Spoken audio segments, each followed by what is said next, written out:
And welcome back to the Book and Life podcast. We are going to have one of the most amazing Canadian authors on with us today. And she's not just stunning with her words, she's stunning with her smile too.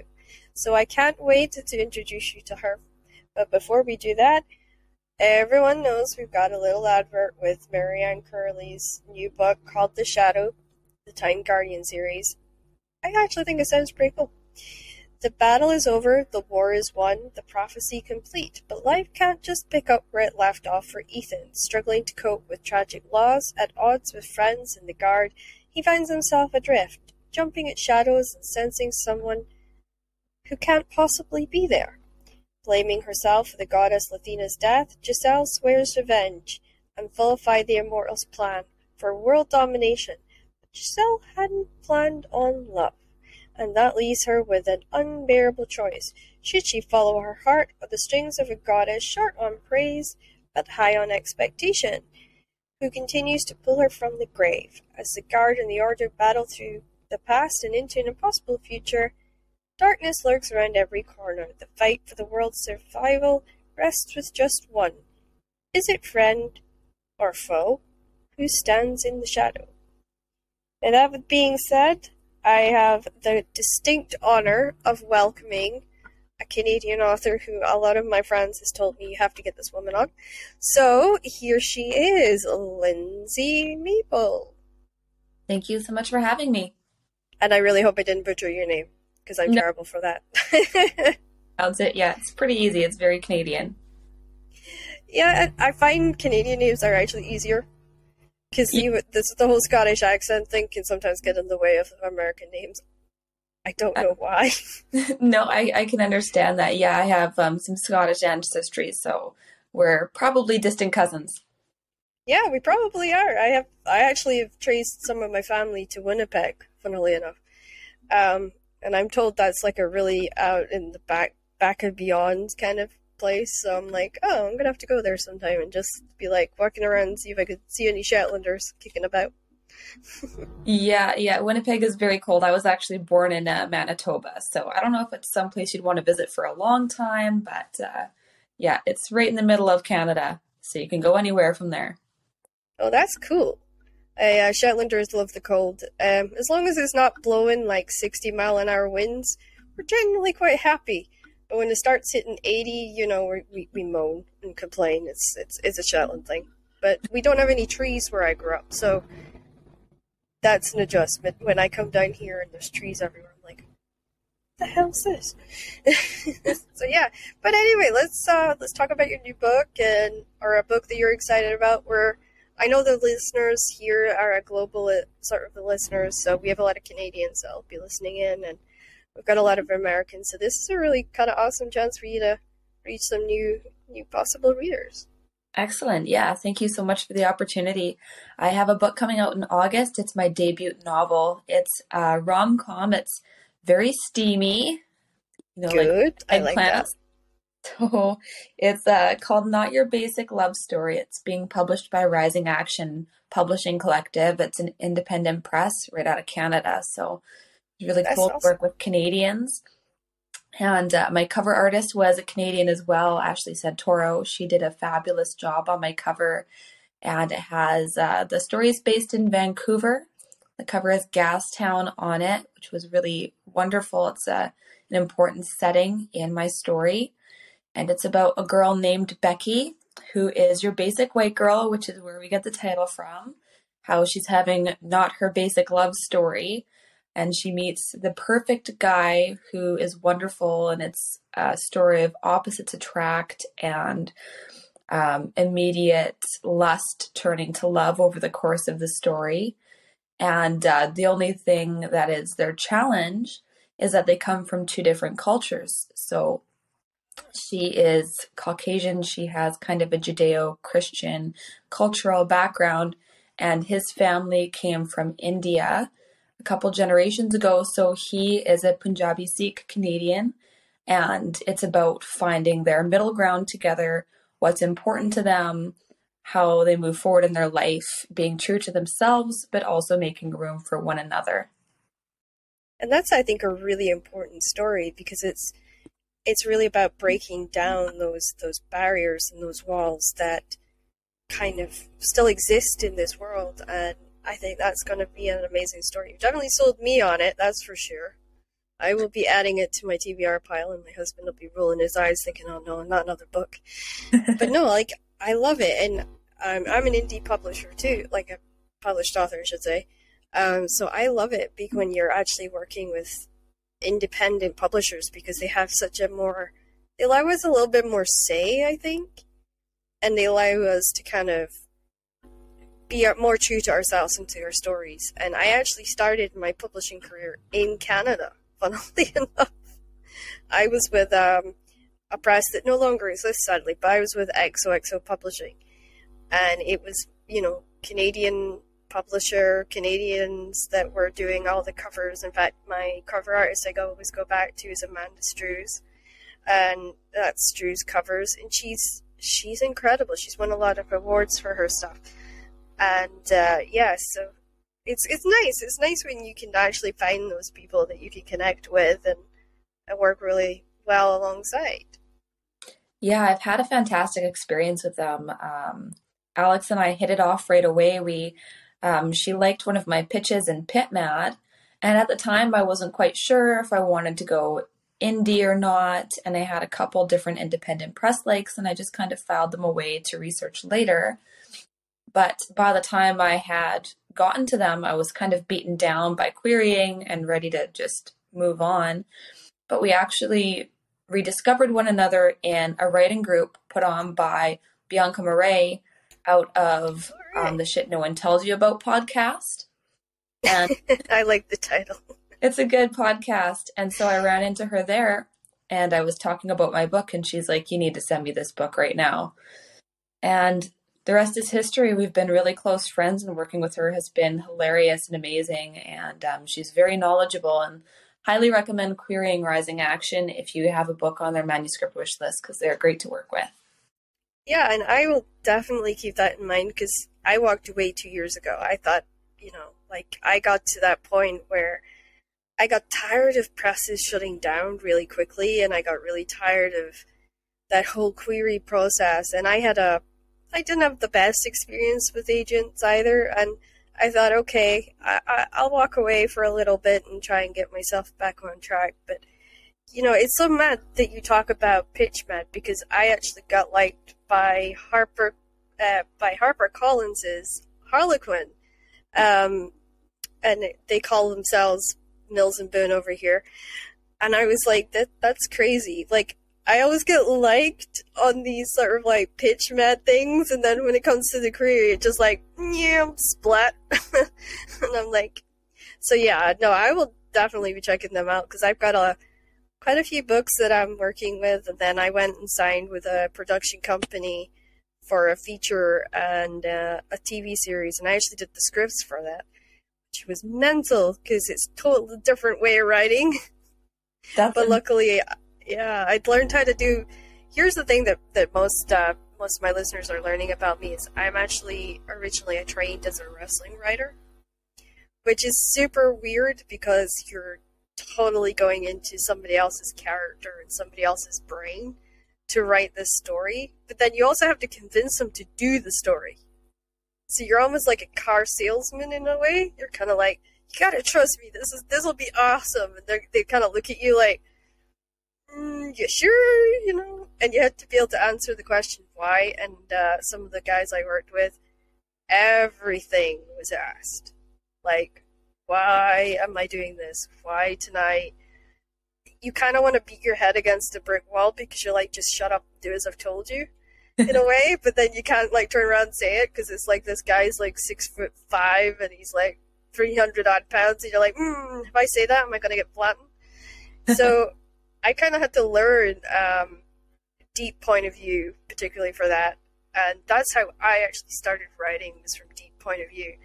In fact, a lot of the complaints I get for my writing is that it's too deep, because the characters are all super layered and super complicated, and they all have 3D edges, like normal human beings do.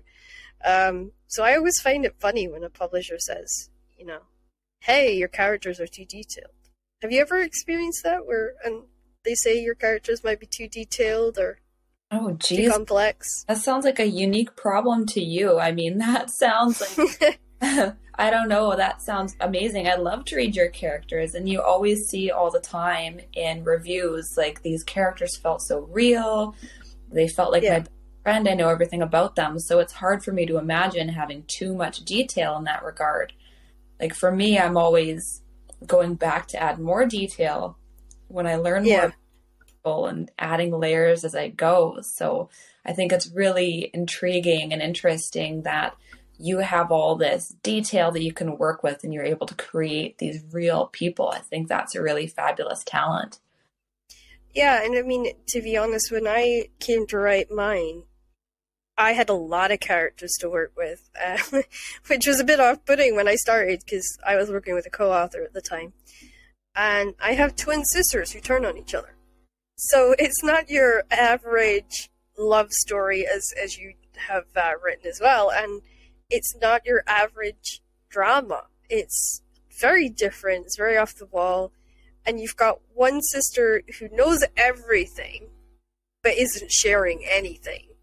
And then you have the other one who's like, I want to know everything. That's why I published your diaries to the entire world, you know? And the other sister's like, I'm going to kill you.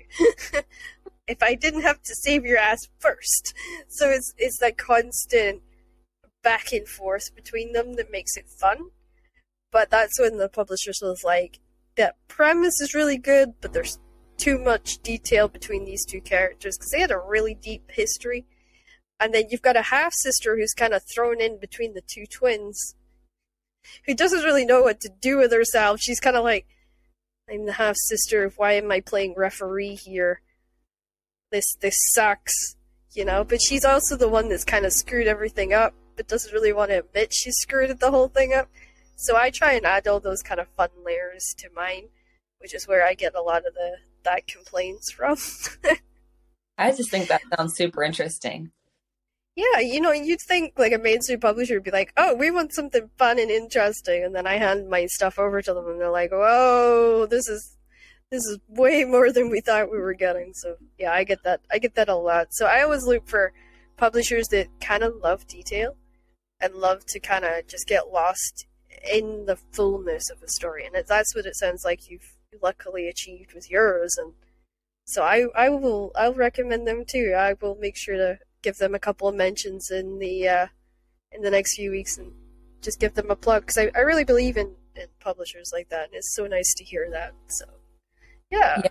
I think a lot of it too is just being true to yourself and your style of writing and keep plugging away until you find that person who really resonates with that and believes in it. So instead of Yeah. changing your voice and your writing style to the point where you're not even enjoying the process anymore, you just have to keep doing what you're doing, and eventually you're going to find your person, and maybe you'll have a healthy backlist.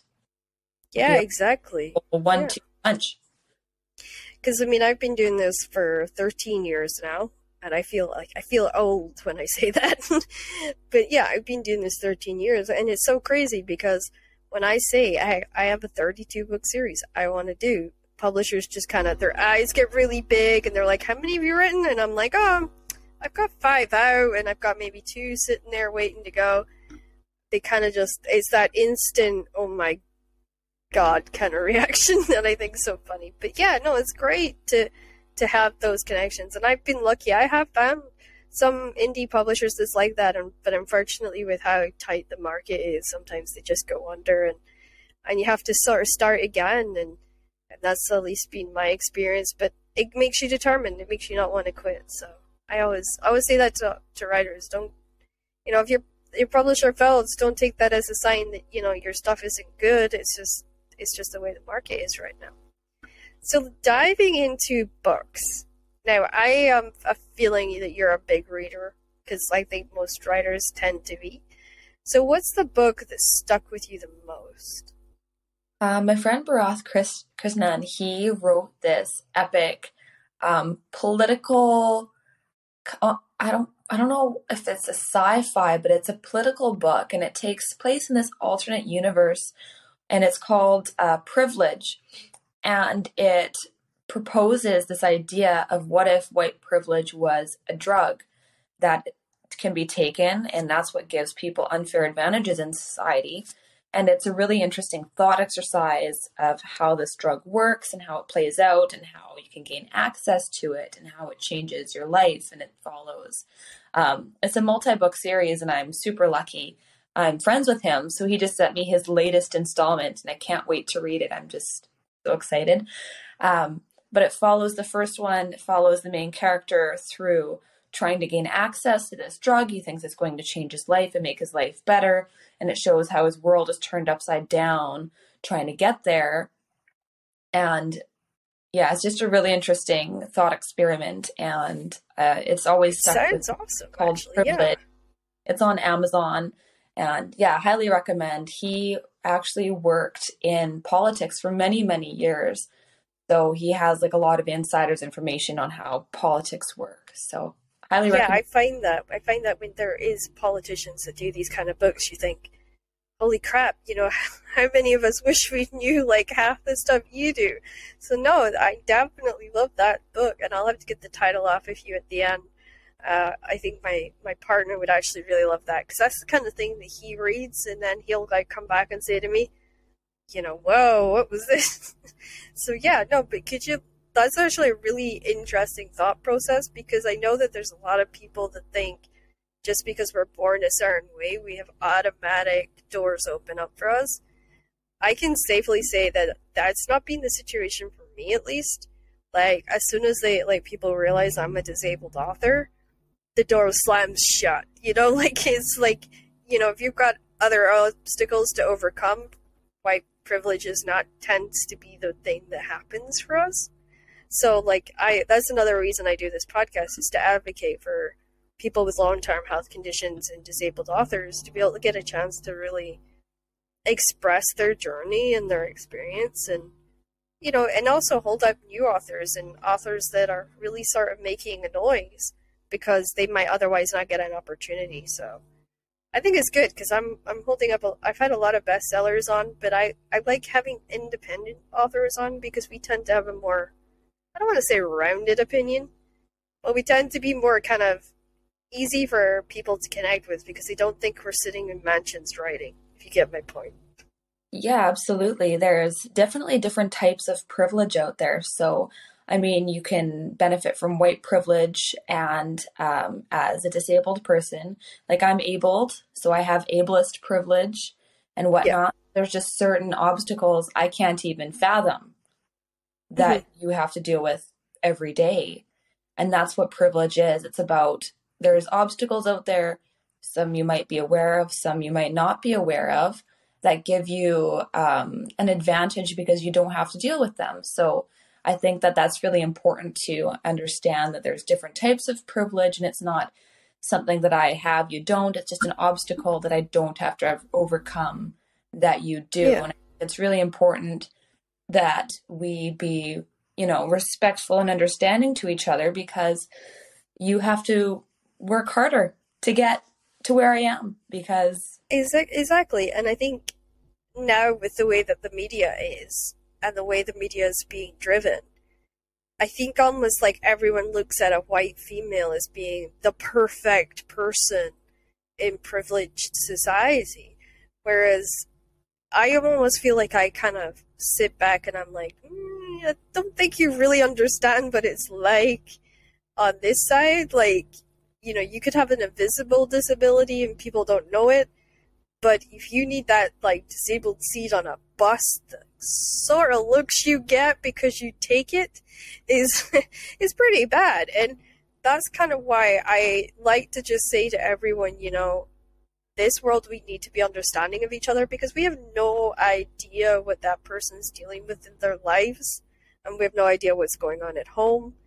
And we have no, you can't see inside somebody's body, so how are you supposed to know these sort of things? And that's kind of what I try to remind people of, especially when, we have these really deep conversations on, which is weird because it's called the Book and Life Podcast for a reason. But yeah, we have these really deep conversations.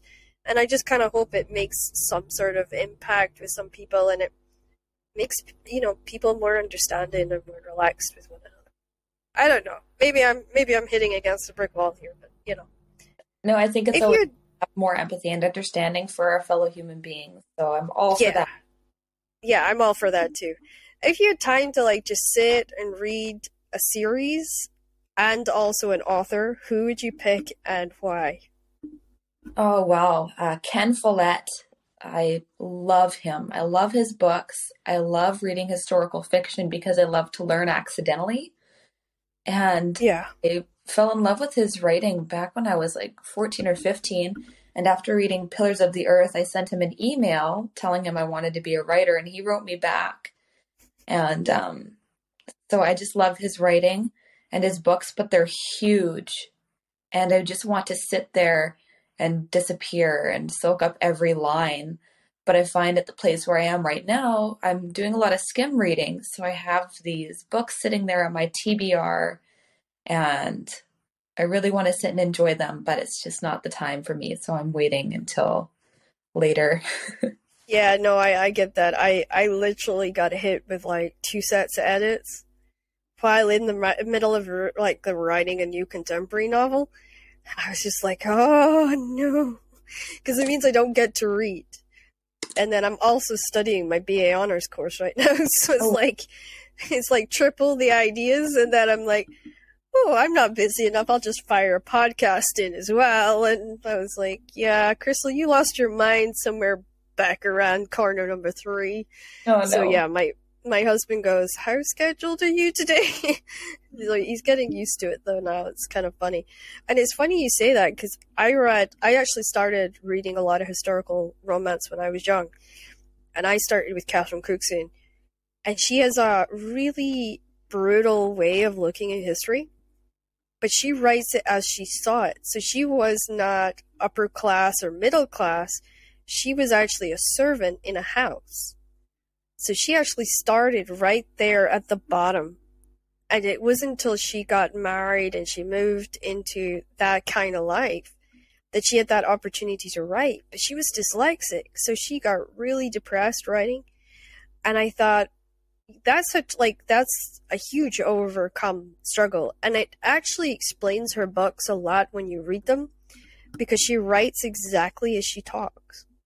So she stands out as a voice from the past, and she's almost being forgotten now because there is so much historical romance out there, and there's so much historical fiction that she gets kind of lost in the bunch, I would say. So yeah, I always go back to her. Like if I'm having a really bad time with my own writing, and I need a reminder that here's a woman that suffered severe depression and dyslexia and all the hassle of going through that. And I read her book and it reminds me, okay, if she can do it, I can friggin' do it, and I get on with it. It's kind of like a kick up the rear end. I call it my rear end motivator, particularly if I've been lagging. I don't know about you, but do you find it hard to write that last chapter, like that closing end of a story? I usually will write my last chapter shortly after writing my first one because I like to have a lot of similarities between the first and the last chapter. I like to That's put really the main interesting. character in the same spot, doing the same thing, but feeling differently. Yeah. And So full circle kind of idea. yeah, so it's kind of like the last paragraph of an essay where you sum up the things that have happened and how things have changed, and you restate your argument in very simple terms. And yeah, so I usually to try to have it come back full circle. So once I've written the first chapter and I get the first chapter where I like it, then I feel safe writing the end, or at least drafting it. Yeah. Yeah, I'm a plotter. I'm a reformed pantser. I'm a plotter now. I like that. I'm a reformed fencer. Yeah. I can tell you I did that technique. I did it for like 2 years with the Canadian publisher I told you about. I hated it because I get so lost in like the whole idea of it. I would be like, well, wait, where was the story going again? So I am like a reformed, purely organized writer now. I break chapters down. I even break the ending down. Even though I like totally procrastinate over the end because I don't want to say goodbye to any of my characters. I want them to kind of like live on immortally, but I don't want to ever say goodbye. So it's kind of crazy to me because I also know that as soon as I hit the word the end for now or the end, that I totally forget the story. It gets deleted out of my brain. Because I'm like, my brain starts thinking about the next one. Because writers, we're always moving forward. We never really stop for anything. And I have that horrible habit of my brain just deleting it. So I kind of like, when I edit it for the first time, I'm almost like the first reader that ever gets to see it. Because it's like rediscovering the entire thing new. And my editor actually spoke to me one day. And she was like, Crystal, do you remember this story at all? And I'm like, yes. She's like, really? And I'm like, no, not really. And she's like, okay, well, let's get started then, shall we? So yeah, I have a terrible, terrible habit, see, of procrastinating. I think that has a benefit too, though, because you're supposed to go into your story with a fresh mind so you can see it from the reader's perspective. So I think that, I mean, like, I can understand how it would be really frustrating, but it also has that added benefit of being able to see it with completely new, fresh eyes. Yeah, it's an experience, I think, too, because I'm like, okay, this is how the reader's going to see it. This is how the reader's going to experience it for the first time. And then I'll see the details that I've missed. Like, you know, there's always small details. Like, I'll forget the name of the dog. That seems to be my biggest thing. I'll write a dog in, and then I'll be like, wait, where did the dog go? Like, did I just, like, somehow lose a dog halfway through this novel? Which has happened. I'll hold my hands up and say, I've lost animals in books, and then I have to go back in and write them to the end, because it's not a huge thing that I have to worry about until I have to go back and edit, and then I'm like, right, okay. I just did an epic fantasy, about 100,000 words or so. So not a small adventure.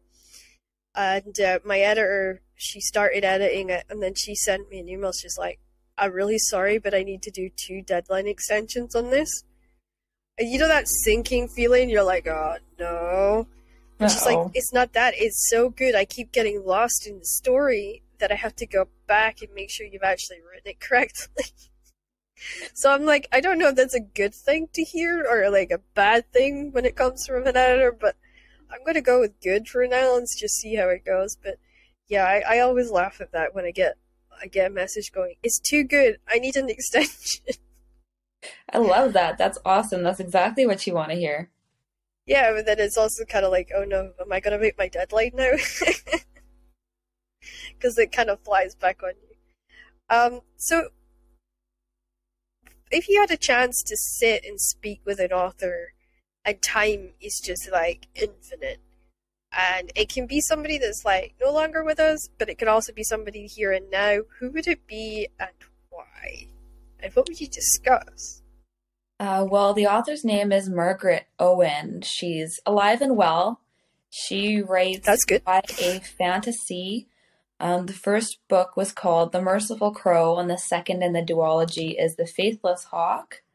And she wrote another one, and I haven't gotten it yet, and I'm so excited. But her writing is just so amazing, and she seems so intelligent and hilarious, and I just want to be her best friend.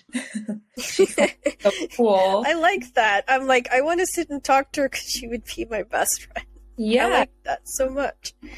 Because you get a lot of, like, I've asked that before, and I had someone say, I just want them to come back so they can tell me what the end is supposed to be for that book. See if it's like an author that's passed on and they did write the end.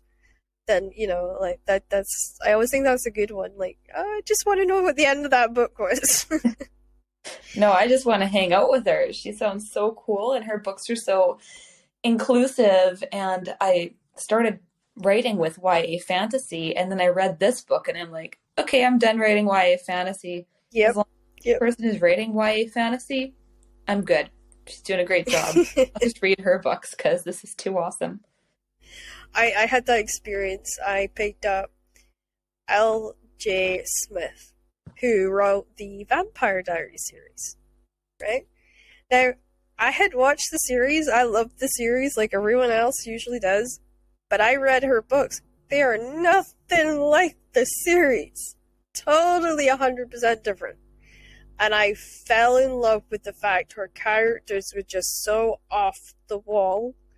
And they were so, like, when you're reading Damon and Stefan, it's not like Damon and Stefan in the series. And I loved that. And I can't believe she got fired off her own series. So, like, that interested me because I was like, well, I gotta read this series just to find out why she got fired. Like, but then I discovered, like, the reason for it in, like, book 2 or 3, and I was like, oh, okay, as a producer, I can see why you got fired, but as a reader, I'm kind of digging your series a little bit more. And yeah, I must admit, I really got into her stuff just because it was so different. And it isn't your average YA fantasy either. It's completely, there's so many universes, and she touches on animals and creatures and mythology that it just isn't touched on. Like Ninetales and, you know, Kinsey and what all this could do and what could all this mean. And she really explores that.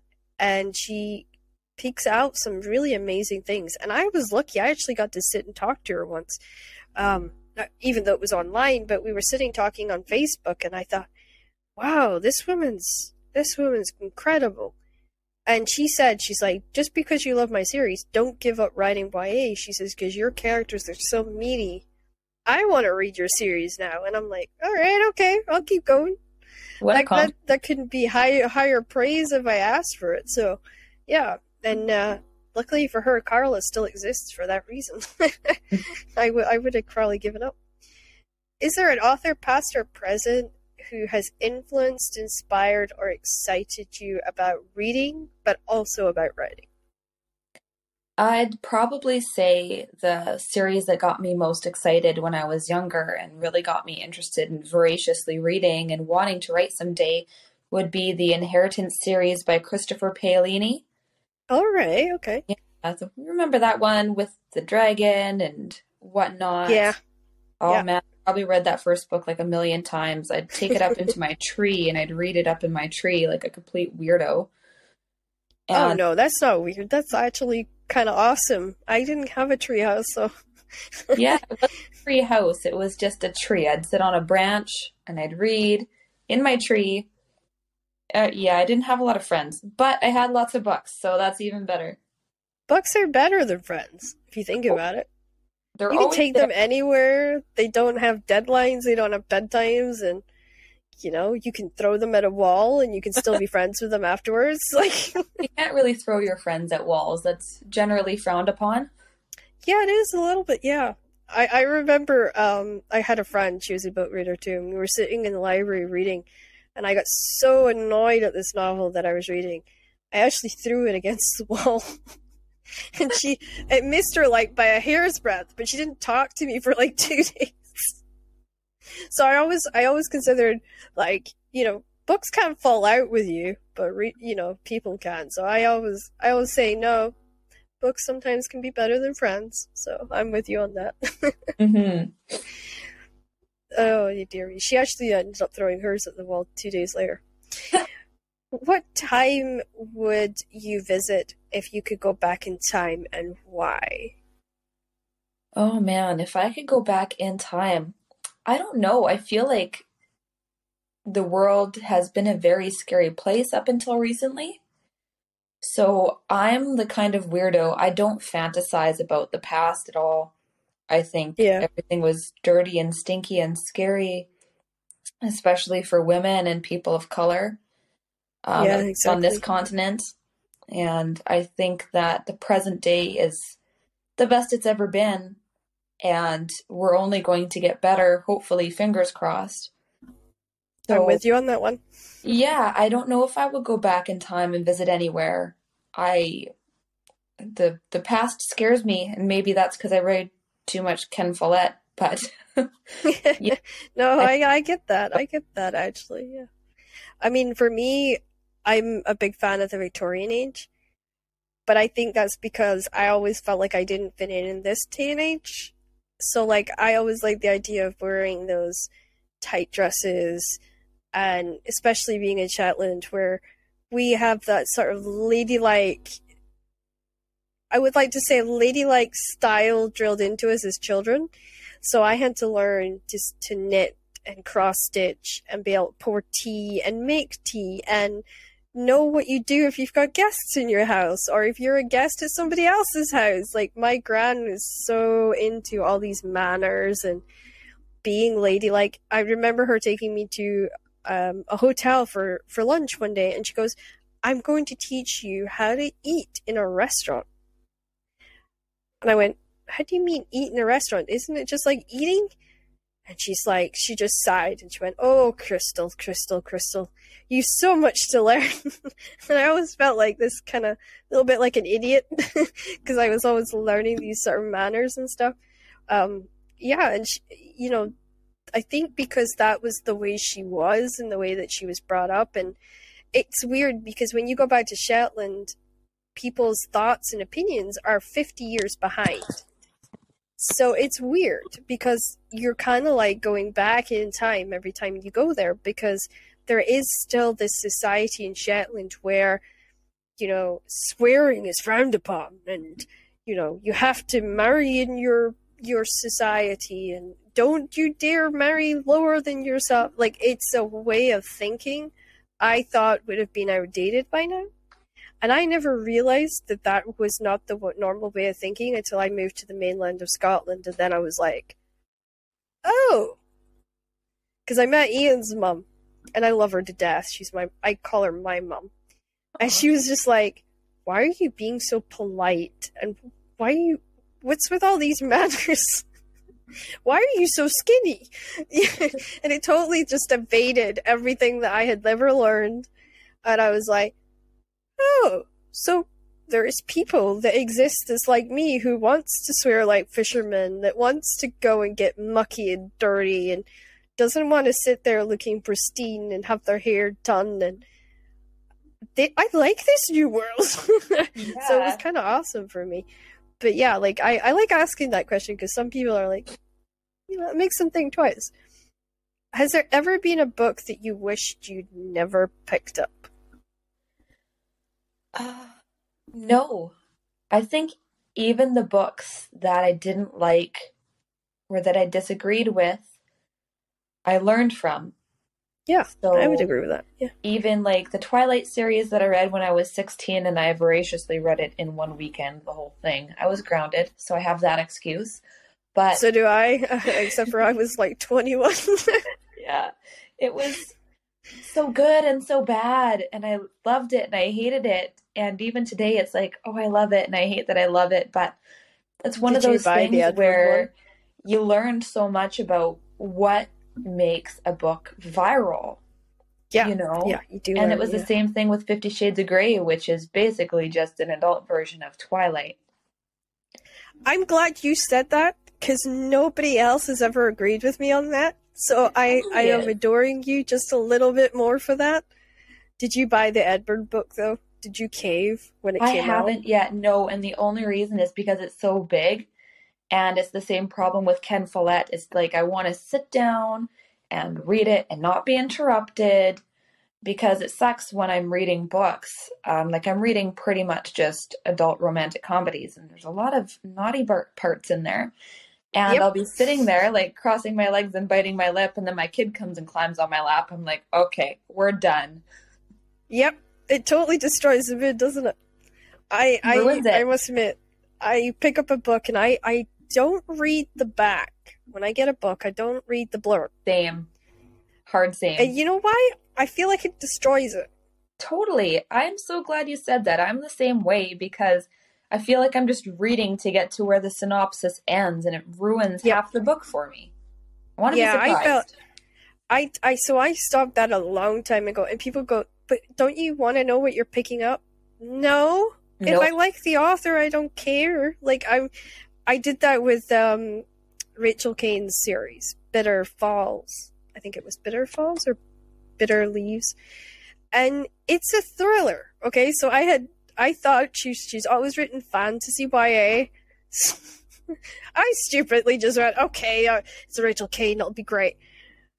I got about 3-4 chapters in, and I was like, what the heck did I pick up? Like, it totally took me, but I loved it because of that, because I wasn't going in with expectations.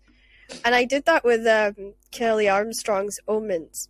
I picked her up, and I was reading her, and I'm like, wait, is this a thriller, or is this like a fantasy? Or like, it was one of those books that rode the line the entire way, and I kept saying to my hubby, I don't know what genre this is.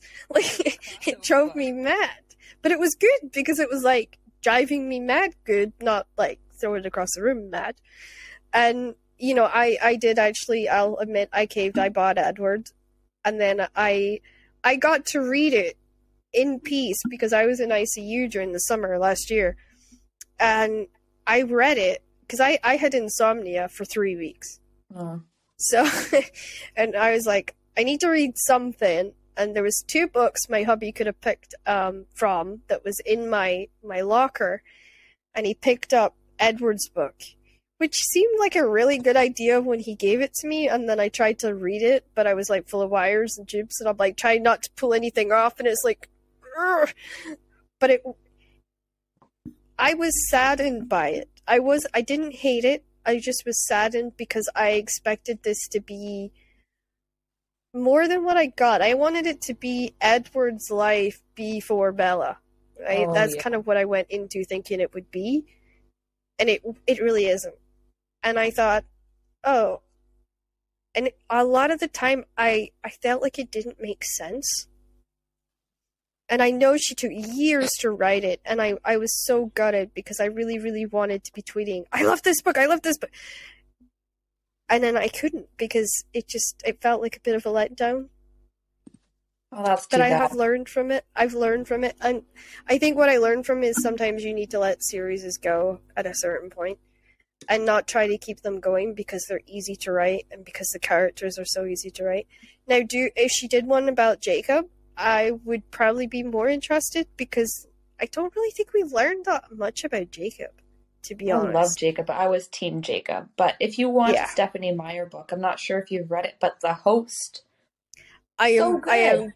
gearing up for that because I was sitting on the fence because I had some people say to me, it's not that great, and then I had other people say to me, oh, it's fantastic. So I was kind of like sitting on the fence a little bit Oh, because I here's was a like, nudge. It was awesome. I still think about it. good, I will definitely be reading that next then. Have you tried the Throne of Glass series? I haven't. All my tabs are opening. I'm like, ah, Oh, I know that feeling. opening up all these tabs and all these books. Oh, yeah, I actually opened up this tab already. You were saying that Sarah Mass? Mass, yeah. Yeah. Looks That great. I've seen the series, books around. yeah, and I mean, it starts off YA, but it does not stay at YA. Sweet. So, it totally threw me because I thought, okay, this is going to be a YA series, and it was quite brutal for a YA series. And then it got older and older as it's gone on. But I will warn you, the books get bigger and bigger and bigger and bigger as it goes on. Yeah, To the I'll point add where this to my TBR. yeah, I was looking at the last one, and the last one's sitting in my room, and it's on my TBR file, and I'm like, I really want to read you, but you're so big. Like, Yeah. oh.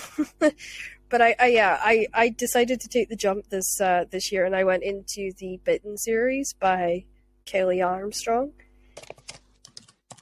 Well worth it. Nothing like the TV series.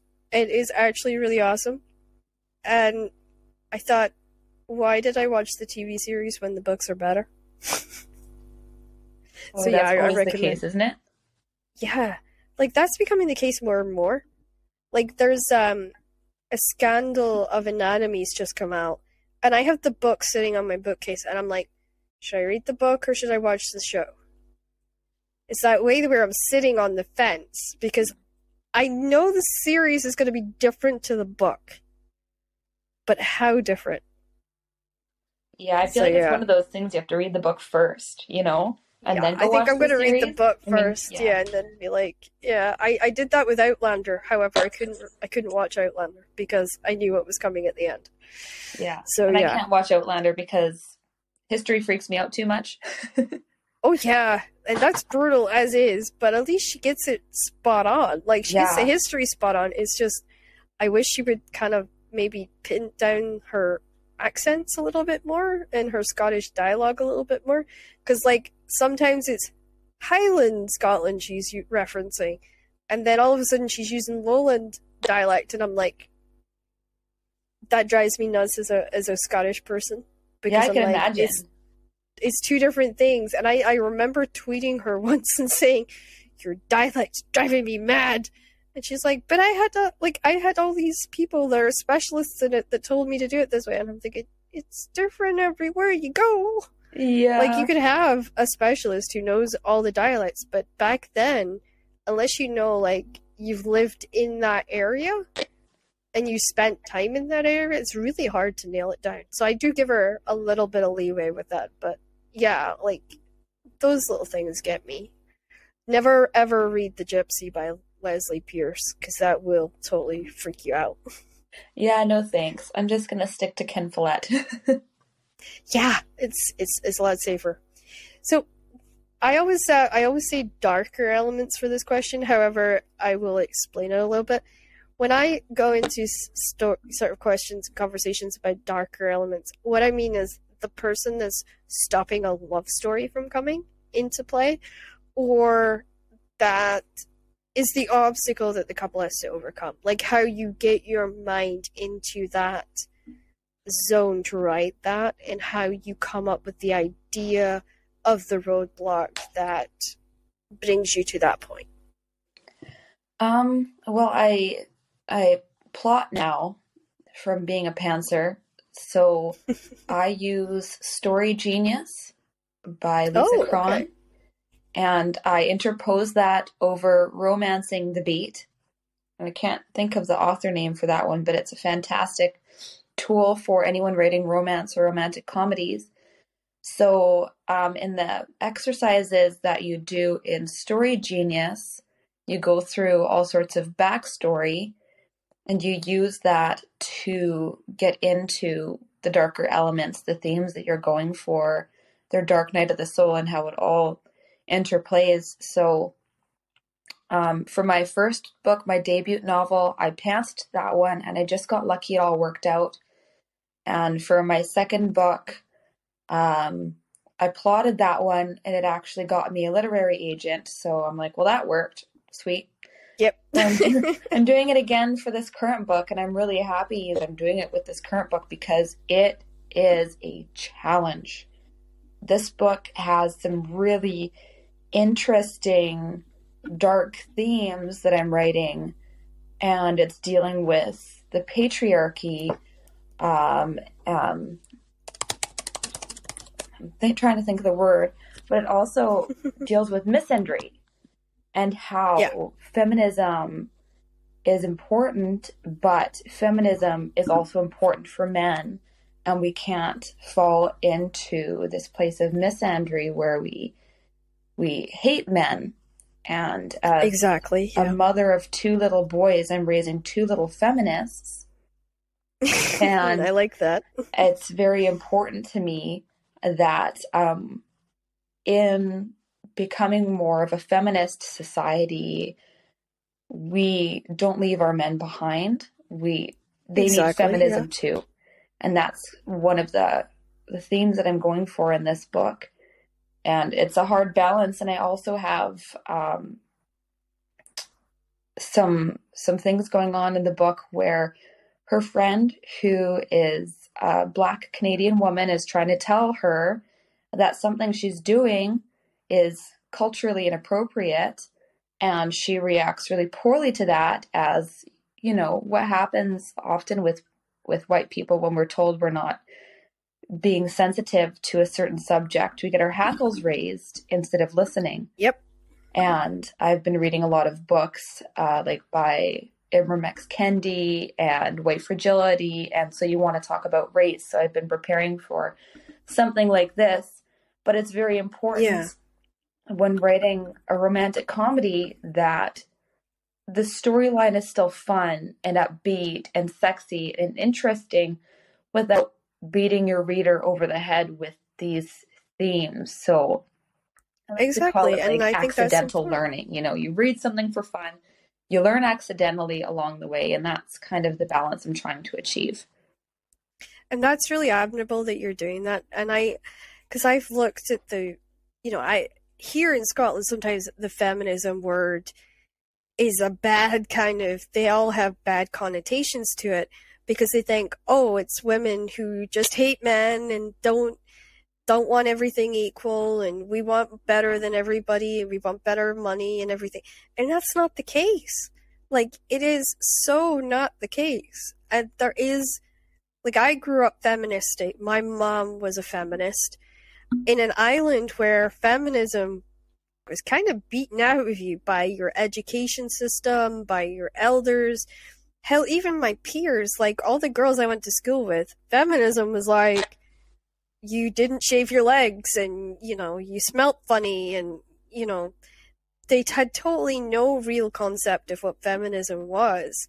But I was lucky. I grew up with Mary Chaplin Carpenter, who I adore because she did a 1995 album. And it really was about tackling feminism, but in a positive way. And she was really saying, hey, I don't care if it's like, taboo. I'm going to talk about domestic violence and women that are suffering in silence and the crazy number of women that are dying because of, this sort of thing. And so when I hear and that's the thing about my novel is both of my women in it are feminists, but totally different feminists. So it kind of like throws everyone because you've got this very fiery, off the beaten track, I don't give a crap what you think feminist, which is Marie, and her hot headedness gets her into a lot of trouble. I'll openly admit that. And then you've got Layla, who's like the perfect mannered feminism of passive aggressive feminism. And I love that. And you do kind of learn from them in a very accidental way. But you also learn accidentally from the dad who has to go through this incredibly destructive adventure. So I love the fact that somebody else out there is, in a way, trying to like accidentally educate people with feminism, but not in a whole, okay, this is a feministic novel and I'm shoving it down your throat kind of way. And I got told I had to leave the feminism behind. So this is kind of, it's nice. I don't meet many other people that believe in that kind of stuff. So yeah, I have been known to pass on my feministic knowledge to my younger generation quite periodically. So, and I think it's really important because men shouldn't fear it, and it shouldn't it shouldn't have like a bad connotation to it. So I like that, and I like the fact that you're using these plot sort of exercises too, because it's really good when you're starting out to be able to dive into those kind of areas and play with backstory and play with that.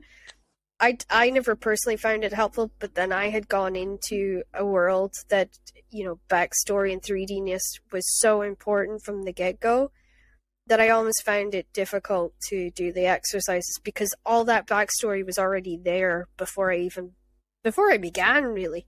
And when I was plotting, I would just leave little notes to remind myself of where I would put in backstory and why I would put in certain things. And I am a flashbacker. I love my flashback scenes. But I had to find new ways to do that. And diary entries are really fun to do, but very difficult because you have to kind of go from your voice to the character's voice only. And if you read mine, there's like a friggin', journal entry every chapter. So it was like, and I had to find a way to make it not perfect either. because whose journal is perfect? Can I just state, like, none of us write perfect journals. So I had to try and like convince my editor. I'm like, I know it's not perfect, but I want it not to be perfect because I want it to be kind of normal. I want it to feel like it's a journal entry, not feel like, oh, this is the writer just using another excuse to put in some backstory. So I that's why I did it. So yeah, I think that's really awesome. So what really would you say inspired you to add your voice to romance above all the other genres? So I wrote a YA fantasy novel that I queried unsuccessfully. And a lot of my rejections, I didn't get a single full request, but a lot of my query rejections were saying that there wasn't enough voice in the opening pages. And I had to Google what that meant. And so it said an example of books with great voice would be romance novels and romantic comedies. So I picked up a couple from the library and I read them and I loved them. And I thought, Yeah. this is really fun. It would be really fun to write. I'm going to give it a try. So I did. And that book's coming out in August. And yeah, I just love the crossover between comedy and romance. And I love making people laugh and also making them think a little bit. And turns out I have like a hidden talent for writing sex scenes, which is hilarious and unexpected. So I'll just keep doing that. Yeah, I mean, I had the same idea. A publisher came to me and said, would I do a wrestling romance novel? And I said, okay. And they were like, but we want it steamy. Like, okay, this is going out of my wheelhouse, but sure, I'll give it a go. And I wrote a story with an erotic author who meets a wrestler at they're wrestling up the street from an erotica romance convention. So what better place, to have this kind of steamy scenes and steamy questions. And it's called Summer of Him. And I love the fact that there's a half-naked man on the cover. That's awesome. Because it's so a unique setting. Like, I do not know of another series set at a erotica convention. So I kind of just sort of ran with it. And the wife wrote me back, and she's like, I had to read your book with a very, very cold glass of water, and then I had to go for a shower. She's like, you've got skills here. And I'm like, I don't want to be known for that for the rest of my life. But a lot of the novels, you have to have that level of adultness for romance to work. And I understand that. But I think there's a time and a place for it. And some of the romance novels where you read and it's like every 5 pages they're at it, that drives me a little crazy, because I'm like, if you took all the sex scenes out, what would you have left? And that's what I say to a lot of authors when they start writing erotica. It's not about every steamy scene getting more and more and more and more steamy as you go. It's about having the story match and tie in. And if you took the erotica scene out, then it wouldn't make sense. You have to be able to tie it in such a way that your story couldn't just flow without it. That's gotten me a lot of raised eyebrows in the past, because, the people like Sylvia Day is an incredible writer. She writes erotica really, really well. And she was the rival for 50 Shades of Grey. And she's always been the rival for 50 Shades of Grey. And I admire her for that. She actually inducted me into the Romance Writers Association, so I was really honored. And I look at her and I think, you do a fantastic job, but you also believe in that sex has an important part to play. It shouldn't be the main focus. So I think if you can get that balance right, your novel will do so well. But there is a lot of readers out there that are like, okay, this is way too much. I'm going to back off. And I think that's such an important balance. And I think from what you're saying, you'll have that really, really good balance. I think you've got it really kind of tied down. So I'm looking forward to seeing what you do. Thank you. When you put your book together, is it like a movie, or are you very much a jigsaw puzzle that you're like, I've got to put it together? It's like a movie. I zone out completely and I'm right there in the world. And it's really frustrating for my husband when he's trying to talk to me, and he knows better now to I leave me know those alone because I feelings. can't even hear him. So it is definitely like Yep. watching a movie. And it's interesting because when something isn't working, I can't visualize the scene. So I know that I'm not doing something right if I'm not watching the movie and writing down what happens. That's a really good answer because I think a lot of people say, oh, it's just like a movie, but it's really in slow motion. And I'm just trying to capture it as best I can. So, it's good. And there is a lot of writers out there that do jigsaw puzzles and they manage to make it really work. So which characters stayed with you, would you say, the A longest? character I've written or a character in someone else's book? Mm-hmm. No, character you've A written. character I've written that stayed with me the longest is probably the one from my shelved book that will never see the light of day. I based her off of, You're just making me want to see I it more know, I now, keep by the way. teasing this book. Yeah, she's based off of an ex-girlfriend of mine, and she was this gorgeous, enigmatic, beautiful soul, and she was such a badass. And I I love that. loved writing her and kind of like immortalizing her as this hero in this story. And I really miss her, and it was my way of keeping her with me forever. And yeah, so she's probably stuck with me the longest. But out of my rom-com people, there's a character in the book that I wrote that is with my agent, and his name is Liam, and he's the hero, like the guy, like the love interest, and he's based off of my husband. All my love interest males are actually, so good for him. I bet that's a feather in his cap. Yeah, no, he is such a fun character, and he has this quiet masculinity to him that I think is really sexy and endearing. And there's a part in the book where it gets really steamy and sexy, and I don't know. I wrote the whole book around that one scene. So I hope it gets to be a real book someday because it would be great to see that come to fruition. Well, you'll have to tell me if it does, because I'll be the first one in line to pick it Oh, up. That's for thank sure. you. It sounds really awesome. Is there a character you wish you could write more about? Yeah, I mean, I guess that YA fantasy one, it was supposed to be a trilogy, so I have these other two books in mind and this long character arc. So I think maybe once I've written 5 or 6 rom-coms, and I'm all booked up with publishing for that, and I have books coming out 4 years down the road and lots of time, I'll maybe try going back to it.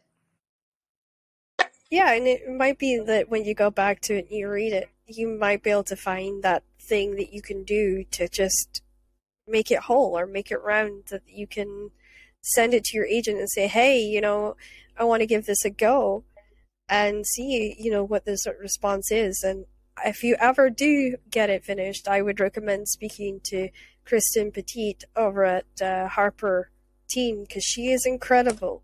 And if it's not too complex with character arc, with like mine was, and she definitely loves those kinds of books, and she's really good.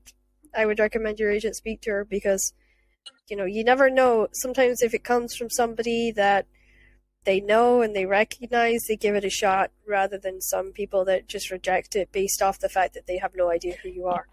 So, it's good to know that as well because that's not something that's advertised when you come into the industry. Is that you have to have a name and they have to believe that you can make the sales. And sometimes an agent can just explain how you can take that book and make it into something worthwhile. So, Yeah, yeah, definitely having I an would. agent is a privilege, and it's not one that I take lightly, and it's very, very hard, difficult to attain. Yeah, it is, especially a good one. Yeah, A good one I'm very, nowadays very is lucky. is so hard to find. Yeah. So we kind of covered this earlier, but what is a technique that you've tried and you thought, oh no, why did I even try that? And what is the technique that you've tried and you fell in love with? Well, there's some craft books that I read that I think were a complete waste of my time. So I wouldn't go back and reread those ones, but at least you know, not for you. That's okay. But the most Yep. helpful ones, I would say, again, I'm going to plug Story Genius and Romancing the Beat. Story Genius really went a long way Yeah. for me because I'm very much a plot person. And it sounds like you Yes. are a very much an emotional writer. So I don't think Story Genius would make a Yes. lot of sense for you to read because you're already doing everything in that book. And it Yeah. depends on my Yeah. writing friends when they read that book, whether or not it resonates with them. Because most of my writer friends start from a place of emotion and backstory and character development, whereas I start with, oh, this would be a funny scene to write, you know, and then I have to go back into the why, the how, who would be this. Like, I am 30,000 words into my new work in progress. I don't even know what my main character looks like. I don't really know anything about her. And I think that's so backwards from how Yeah. most people write. I think if I hadn't studied under Vince Russo, I would never in a million years have gotten to where I am now with the regards to characters and structure. And there's so much plot that I have that sometimes people say, can you not cut this book into three? Because I believe in not leaving a question unanswered, and I believe that you need to be able to answer why to everything. And that has purely been him. That was his sort of way of educating me. And it's so weird because he was the most non-welcoming to females in the writing wrestling world, that he almost made me more driven to say, hey, female voices should be heard in wrestling and it shouldn't be an all-boys club. And he still has that voice, and it kind of drives me mad because I know that's the situation in both of these wrestling companies. And it's weird for me because I look back on it and I kind of, in a way, hate my time with him, but in a way, I'm very grateful because I would not have the level of knowledge for character construction and character depth as I do now. And there has been some books where I've written it because I've been asked to write it, and then I read it back to myself later and I think, I really don't like this as much as I thought I would because my heart was just not in it. And I learned through walking away that I had to be doing this for myself, that my heart had to be in it. And I couldn't just be writing because somebody asked me to write something. And that's become really important. And that's something that wrestling doesn't offer you, because you literally are just said, right, here's one wrestler, here's another, make a story. And wrestling is a gigantic love story. It's a love story to the business, it's a love story to the fans, and it's a love story about the men that break their bodies to do that business. And that to me was what drew me into it, but it also was a kind of a life lesson to me in the regards of, okay, this is an extremely hard business to be in. So yeah, it's a technique that I liked learning, but I also kind of hated it at the same time. So into our lives, because this is an area where readers and sort of our fans don't really get to explore very often. So we're going to ask, what's the first thing you do when you want to de-stress from editing and writing and life in general? I like to be outside. So I'm lucky I live in British Columbia, and I would say it's arguably the most beautiful place in the world. I'll fight you on that one. It's gorgeous outside, and I get to see mountains and giant trees, and it smells so good outside, and it's so beautiful and green and lush. And so I just go outside and take some deep breaths and go on a walk with my boys, and it's a great way to just reset. Yeah, no, it sounds perfect. I mean, I grew up with the ocean, and it kind of feels alien to me not to look out my front window and not see water. And I almost get like a longing, because I stay in the hills of Scotland, which is, it's an amazingly beautiful place. I stay in Stirling area, and I love it. I absolutely love it. But I still have this little bit of me that's like, I want to see the ocean. I need to see water to know that, I'm whole and I'm a person. So I can understand that. And I have my cats for de-stressing because they don't let me get stressed out. They're really good for that. They also drive me really, really As all crazy good too. cats do. So what hobbies? Yeah, I swear it's like their superpower. What hobbies do you enjoy, and what ones like do you wish you could explore if you had the time? I am a yoga instructor. I'm a yoga and fitness instructor, and I teach several Wow. classes a week, and I love it. It's so much fun. And so I get to do that often because I'm paid to do it, which is so lucky. I can't believe I get paid to do something that's such a huge passion for me and teach other people about it and help them. So I'm super, super lucky in that regard. Something I wish I could explore more. I'd love to get into cross stitching Yeah. so I could cross stitch really inappropriate things for my family and give it to them as gifts. Just so you can see their reaction Yeah, when I they really open want it. this Yeah. cross stitch thing in my bathroom that says, please don't do cocaine in this bathroom. And I want to make it Oh, myself, that would be but I funny. don't have Yeah. the time to learn, so I'll probably just buy it on Etsy. It's so funny you say that because I thought the same thing when I learned it. I'm like, oh god, this is gonna take forever. But even though sewing does take time, it forces your brain to unravel your stuff with like writing. Particularly for me, it made me think, okay, I'm missing a chunk here, or it really helps me fulfill the areas of exploration because I was doing something that didn't end up requiring me to think about it. Because if you get it pre-printed, this is the trick. This is the trick. You get it stamped. So that way you're only following the colors that's already there. So there's a grid and you just follow the grid. It's like a It's so easy numbers. if you do it that way. Yeah, it's like paint by numbers, but you're just stitching. Don't ever do the counted, because the counted one, you have to be super able to remember where you're at. And if you put it down, you forget, and you have to, you have to start all over again.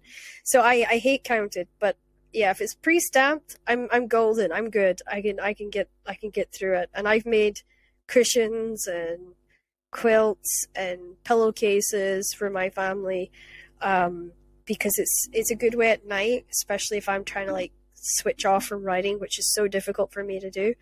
I'll just stick on a funny show like Ballers, which is on Amazon Prime for me, and I'll watch it and I'll stitch, and I'll be laughing at some of the stupid things that Dwayne The Rock Johnson's doing to himself, while mentally unstitching that world that I've forced myself into that day. And it's good. It's good to have somewhere you can go like that. And funnily enough, the next question was, do you like crafts? And if not, what other ways do you clear your I'm mind? not really a person who likes crafts because of the cleanup required. I don't really like cleaning, but I do love gardening. Yep, I'm and there I with think you. that there is a creative process to gardening, and you get to be dirty, but the dirt stays outside. So I do enjoy digging in the dirt and planting things and watching them grow. I'm not good at it, but I enjoy it. So I'm not good at it either. I can keep an orchid alive for like 6 months and then it dies on me. So yeah, no, I get that. I have never been good at gardening. It's funny because all my family are. I have a long-term illness, is all the listeners and stuff know, and that makes me slow down and appreciate the day, and it makes me want to smell the roses. What's your thing that gets you to say, okay, I need to slow down and smell the roses? My kids force me to slow down and smell the roses. Literally, our walks are, I walk maybe half a kilometer to the mailbox, and it takes us an hour to get there and back with these two little boys because they're literally smelling every flower. And it doesn't matter if it's a dandelion or if it's the daffodils in my neighbor's yard. They have to stop and smell every one. And it's good for me as a very goal-oriented person to not have a goal for a little while. Yeah. It's important. I'm very goal-oriented too, so I know how that feels. And it's so funny because when my disease was not at its worst, or when I wasn't fighting it as I have been the last 3 years, I was so lost because there was no goals that I had to set. Like, I could literally go and do anything, and I would be fine because my disease was under control. And now I have goals every single day that I have to achieve. Like, I get up, get dressed, do your podcast, right? Make sure you answer your emails, because I always forget that one. Answer the emails. You know, and it's weird. Like, I also have to set a timer to remind me to go eat my lunch. Because, as you said, when you're writing, you forget the entire world exists. I forget what time that lunch and dinner are supposed to be eaten. So sometimes if my husband is out for the day, I have to set a timer to say, hey, go eat your lunch. Stop being silly. So yeah, I'm really goal orientated too. So if I didn't have my disease, I probably wouldn't be. So, you know. So where's your favorite place to curl up during the day? Is it like your garden, cafe, reader's nook? Well, I don't really have a favorite place at this moment, but I'm building it. So when you walk into my house at the front door, it's like 2 stories tall right there, and there's like a little 7 by 7 foot space of just 2 stories tall, and you get a view of the upstairs with like a little railing. So my husband and I are ridiculous, and we took down the railing, and we're building a pony wall, and we're putting a net up there, like a net, like a loft net, so that you can sit on it and look out our only south-facing window. And I don't know anyone who is ridiculous enough to do something like this, but I'm glad I married the kind of person who both of us had this idea and we're like, yes, let's do it. So I'm building this really cool reading nook. I think that's super excited awesome, about it. Actually. Yeah, and that's the thing. My husband, he tries to like build me an area that I can go, particularly if I'm having a bad day and I'm grumpy, and I just have a soft chair or a crafting area that I can go and I can chill out, and the cats can't annoy me. However, we stay in a little, really tiny place, so we haven't actually been able to do that here. So when we move to our permanent home, which is in the process of happening, that's kind of what he does, is he likes to find an area just for me that I can go and I can just breathe and read the book and just be myself. Because right now it's the bathroom. I go into the bath and I'm gone for 3-4 hours. So that's my place. I like to go there, if nowhere else. We're on to, I always say my favorite part, but it's like the part that everybody hates, usually if they're on my show. It's called the word game. So you can either tie this into books or you can tie this into word association. Either one is fine. So which would you like to do? Probably or would you word like to association, because I'm looking at these words and I'm not thinking of any books that come to mind. I actually had a theme when I looked you up and I actually invited you on the show. And I thought, I wonder if she will enjoy the idea of being in a British cream bakery shop where they make all these fresh, delicious sweets and desserts. So that was my theme for your. I would definitely love game. that. I'm like looking at this and I'm super hungry. Yeah, I have that habit in my books, as I do write meals into my books as well. So the first word is chocolate. It makes me think of Easter, because we just did a chocolate egg hunt with my boys and now they ask for it every day. Yeah, they don't quite understand Easter is like a one time a year thing. So yeah, I get that. What about that caramel? Reminds me of like those little caramel squares that old people like to keep around. Mm-hmm. They get stuck in your teeth. That's what that reminds me of. That's why my gran used to hold on to them, because it kept me quiet. Butterfingers. Never had a Butterfinger. I think that's an American treat. So I'm going to go with America. Actually, it's British. Is it British? It's funnily enough British. Oh, I've never had one, so I don't know. See if you Google recipes for it. Oh, it's well worth it. Custard Definitely going to say British. I think of British people, which makes me think of my father-in-law, and he would definitely eat everything in this list. He has a sweet tooth, a ridiculous sweet tooth. Yeah, funnily enough, the first biscuit I ever got in Glasgow was a custard cream, and I didn't have the heart to tell my mother-in-law I hated them. So yeah, I get it. Makes me think of my husband. His mom would make him a cheesecake on his birthday every year. And so now I make him a cheesecake on his birthday every year. And she gave me the recipe that she used for him when he was little, so I can keep Ah. up that tradition for him. Oh, that's cool. The How bane about of my cookies? existence. I suck at making cookies. I'm good at baking everything else, but cookies, I finally found one recipe that works and they don't spread, but it's a 2-day recipe. You have to make the batter, and then you have to refrigerate it, Oh, and then the yeah. next day you have to spoon it out and bake it. So cookies, delicious, difficult to make. Yeah. Yeah, they're Worth delicious, it though. obviously, Worth it. but man, they're hard to make.